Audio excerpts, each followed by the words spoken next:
श्री स्वामी समर्थ। महाकाल अष्टभैरव पूजन तथा महाकाली याग दिनांक 12 नोव्हेंबर 2025 रोजी सकाळी 10 वाजता संपन्न होत आहे। महाकाल अष्टभैरव ही संरक्षण देवता आहे। तसेच माता महाकालीच्या सेवेने घरातील विवाहाच्या समस्या, आरोग्याच्या समस्या, संततीच्या समस्या, आर्थिक समस्या या सर्व प्रकारच्या समस्या मार्गी लागतात।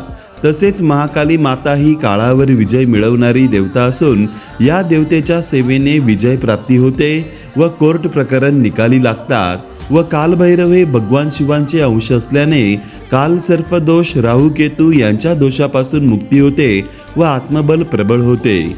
तसेच आध्यात्मिक सेवेत रुची होते व स्थिरता निर्माण होते। तसेच आपल्या श्री गुरुपीठात श्री सद्गुरूंच्या आदेशाने श्री कालभैरव देवता तसेच भगवतीचे 4 शक्तिपीठ स्थापित आहे। त्यांच्या साक्षीने ही सेवा होत असल्याने त्यांचे देखील आशीर्वाद प्राप्त होतात। चला तर मग आपण सर्वांनी या श्री महाकाल अष्टभैरव पूजन तथा महाकाली यागामध्ये सहभागी होऊया। श्री स्वामी समर्थ।